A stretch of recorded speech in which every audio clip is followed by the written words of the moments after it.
So money can feel really complicated sometimes, but today we're going to have a little fun because I work with a lot of Gen Z friends and they keep me young.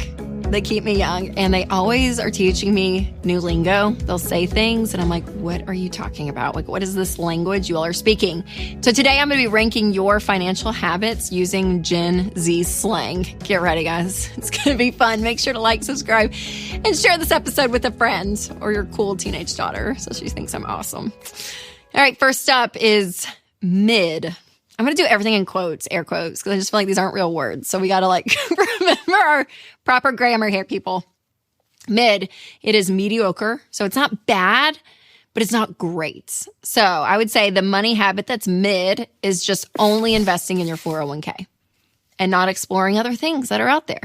So again, it's not bad. It's great. We want to fund our 401k and that's awesome. But there's other places you can invest your money, like a Roth IRA or index funds or other just growth stock mutual funds or real estate. Like there's other places that we can be growing our money, not just our 401k. And sometimes people take a really simplistic approach where they're like, I'll just do my employer match and that's all I'm going to do. So I'm just funding, 3, 4, 5% of my money into retirement and that's it. Where what we teach is to get out of debt, get a fully funded emergency fund, and then fund 15% of your income into retirement. So it's a lot more going in, which is great. And we don't just want our 401k.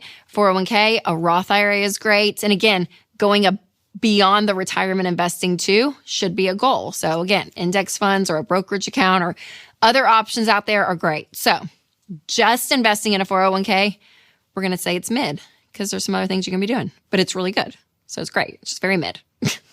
Okay, next is sus. This is short for suspicious.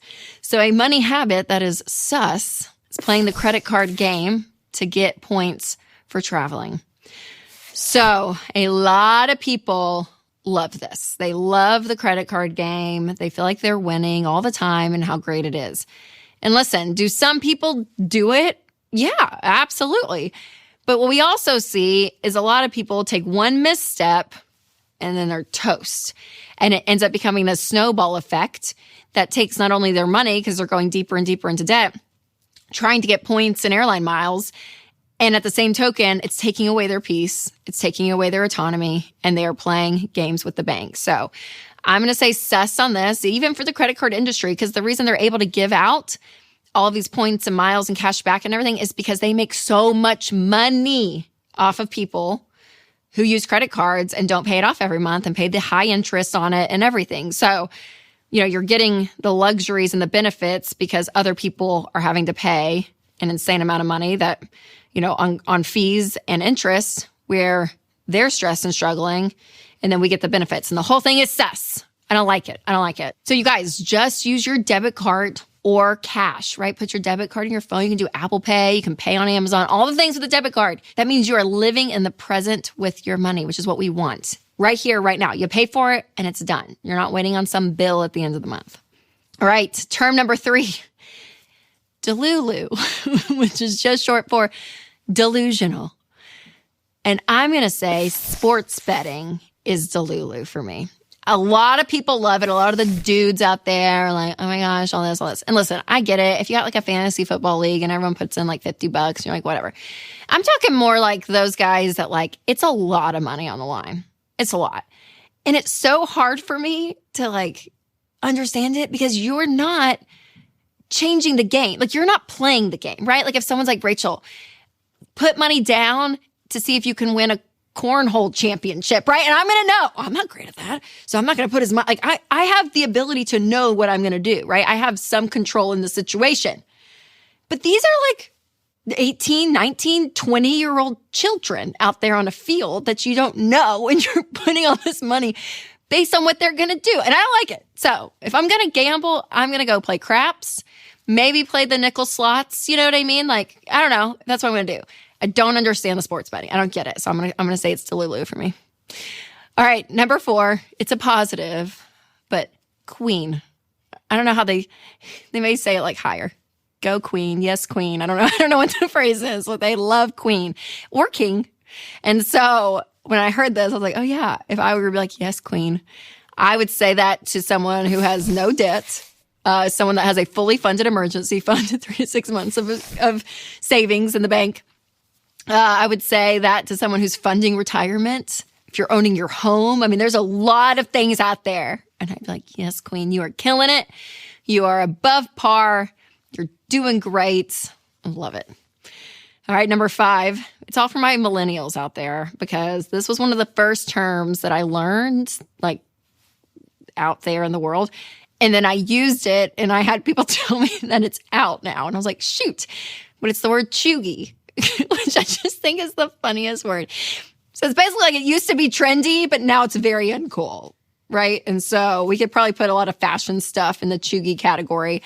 But it's like, it used to be great, but you're like 10 years behind. You're just, you're not. So financially, some of y'all are gonna get so mad at me. Prepare your hearts. I'm going to say what is chuggy, especially for us millennials, MLMs. I'm sorry. I'm going to say it. Listen, we love a Pampered Chef party in the 90s.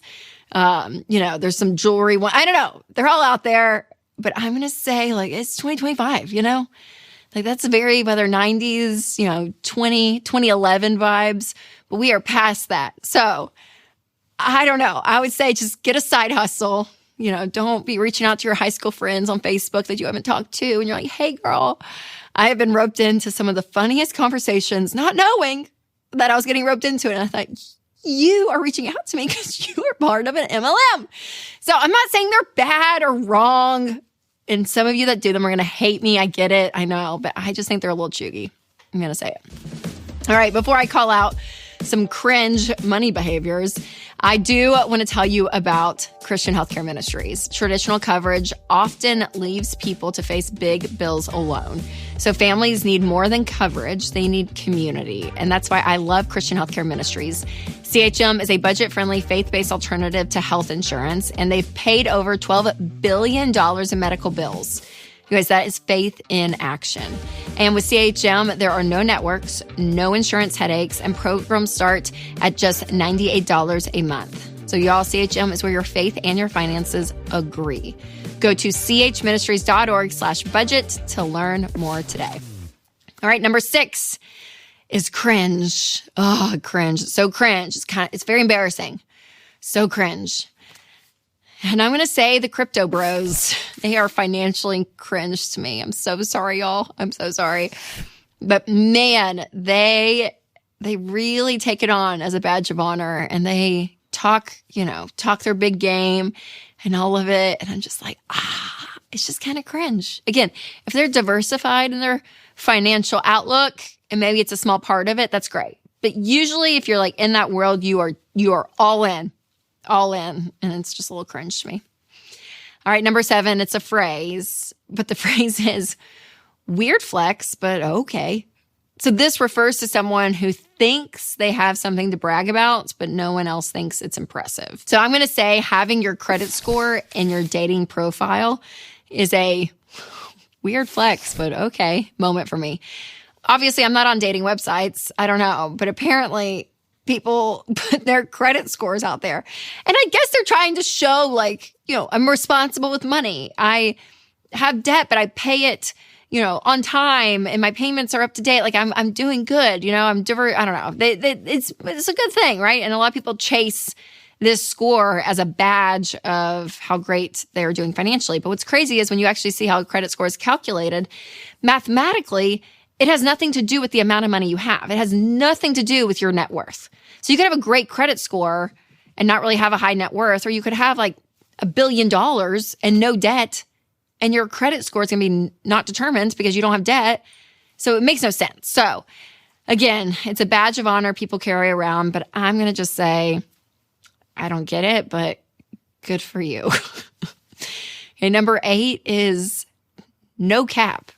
No cap. This is when someone says no cap. It's like saying, I'm serious, or no. Oh, okay. So it's I'm serious, or no lie. No cap. So they're saying like no cap. I don't get it. So I feel like I would respond with no cap.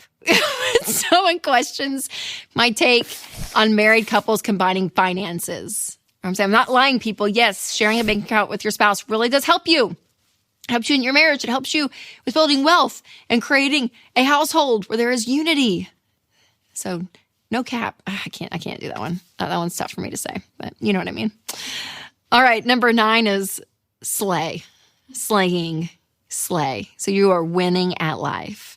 So financially, I'm going to say a major slay.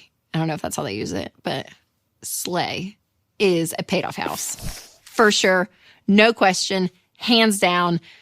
You are slaying if you have a paid off house. And I just think that's incredible. Absolutely incredible. So if you are thinking, okay, that's not me right now, make sure to check out our Get Started assessment so that you can start making progress with all of your money, not just a paid off house, but all of it. So some of these things, if you're thinking, wow, I love sports betting and I'm not funding retirement, maybe you should do this assessment, right? Get on board, start a plan, actually start being in control of your money and doing something great with your income. Now, if you want a more in-depth picture of how you're doing financially, check out my episode, 7 Signs You're Way Above Average. Shocking money stats. That's coming up next. Or if you're listening on podcast, I'll put a link below. All right, you guys, remember to take control of your money and create a life you love.